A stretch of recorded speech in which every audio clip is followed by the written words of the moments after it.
አሰላሙ አለይኩም። ይህንን ቪዲዮ ሁላችሁም ለመላው ለእስልምና እምነት ተከታዮች እንዲደርስ ሼር፣ ሪፖስት እንድታደርጉ ጠይቃችኋለሁ። እፎይ ይባላል። ዘንድሮ የእስልምናን የነብዩ መሐመድን አስተምሮ በኢትዮጵያ ምድር ላይ የቀበረ ኢትዮጵያዊ ጀግና ነው። እፎይ ይባላል። ነገር ግን ከተረዳሁት አንድ ነገር ልንገራችሁ። አንድ ሰው እውነትን ትቶ ውሸትን አምኖ ከተቀበለ በኋላ ያ ውሸት እንደሆነ ሲነገረው እውነቱ ካልገባው ውሸቱን ይዞ መቀጠል ይፈልጋል። መጽሐፍ ቅዱስ ሲናገር በዮሐንስ ወንጌል ምዕራፍ 8 ቁጥር 32 እንደዚህ ይላል፣ እውነትን ታውቃላችኋል፣ እውነትም አርነት ያወጣችኋል። እውነቱን ለመናገር እፎይ የእስልምናን አስተምሮ ፍንትው አድርጎ ሐዲሱን እያነበበ ቁርአንን እያነበበ እያንዳንዱ እያብራራ ኑ ሞግቱኝ ያለው ታይቶ በማይታወቅ ሁኔታ 16000 ሰው በላይ ላይቭ ጠብቆ አለን የሚሉት ኡስታዝ ሁሱ ሳይመጣ ቀረ። አስተምሯቸውን ከንቱ አደረገ። በኢትዮጵያ ምድር ላይ የነብዩ መሐመድ አስተምሮ ከመካ ጀምሮ ኢትዮጵያ ተቀበረ። ካሁን በኋላ እፎይ መጽሐፍን መጻፍ ያለበት ተሳክቶለታል። ካሁን በኋላም ኢየሱስ ክርስቶስን ብቻ ይሰብካል። ስለዚህ እውነትን ፈልጉ፣ እውነት አርነት ያወጣችኋል። ሐዲስ ከተነበበ ስድብ ነው። ቁርአን ከተነበበ ስድብ ነው። ስድብ የማይሆነው ኡስታዞቹ ሲያነቡ ነው። ስለዚህ እውነትን ፈልጉ፣ እውነት አርነት ያወጣችኋል። ምክንያቱም ብዙ ውሸት እንደሆነ የሚገልጥ ውሸታቸው አደባባይ ሲወጣ ምንም ያላደረገ ልጅ ይገደል ተባለ። ምክንያቱም የነብዩ መሐመድን አስተምሮ ስለገደለ።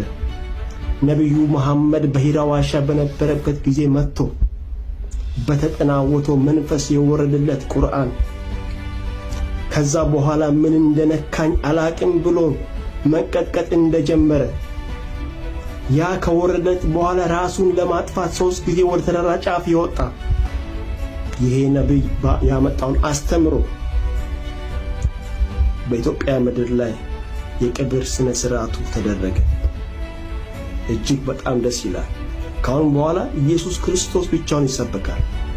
የሰውን ሐሳብ እናፈርሳለን፣ የአጋንንትን ሐሳብ እናፈርሳለን።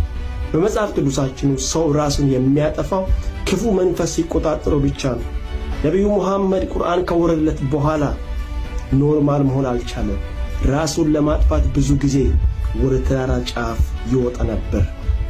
ስለዚህ ከኢየሱስ ክርስቶስ ካልሆነ ከእግዚአብሔር ካልሆነ ምንጩ ከአጋንንት ነው። ስለዚህ የሰውን ሐሳብ የአጋንንትን ሐሳብ እናፈርሳለን። ኢየሱስ ክርስቶስ ትላንትናም ዛሬም እስከ ለዘላለም ቢሆነው በያላችሁበት ጸጋና ሰላም ይብዛላችሁ። አካውንቴ እጅግ በጣም ስለተመታ ሼር አድርጉ። ተባረኩልኝ። ወዳችኋለሁ። አሰላም አለይኩም። ከሰላም አለቃ ከመሲሁ በያላችሁበት ጸጋና ሰላም ይብዛላችሁ። ይህንን መልእክቴን ለመላው ለእስልምና እምነት ተከታዮች እንዲደርስ ሼር፣ ሪፖስት ይደረግ። መቼም ቢሆን በየትኛውም ሁኔታ ያልተማረ ሰው እንዲያስተምራችሁ አትፍቀዱለት። እስከ ዛሬ ድረስ የተማራችሁት ይበቃል። ከተማሩት ተማሩ። መልእክቴ አጭርና ግልጽ ነው። ከተማሩት ተማሩ። እንደሚታወቀው ከኢየሱስ ክርስቶስ የተማሩ ኢየሱስ ክርስቶስን ያዩ የዳሰሱ ከእርሱ ጋር የተመላለሱ ደቀ መዛሙርቶቹ ናቸው። ኢየሱስ ክርስቶስን የተከተሉ ኢየሱስ ክርስቶስ አምላክ እንደሆነ አስተማሩ። በዮሐንስ ወንጌል ምዕራፍ 1 ከቁጥር 1 ጀምረን ስናነብ ዮሐንስ ኢየሱስን አይቷል፣ ዳስሷል፣ ከእሱ ጋር ተመላልሷል።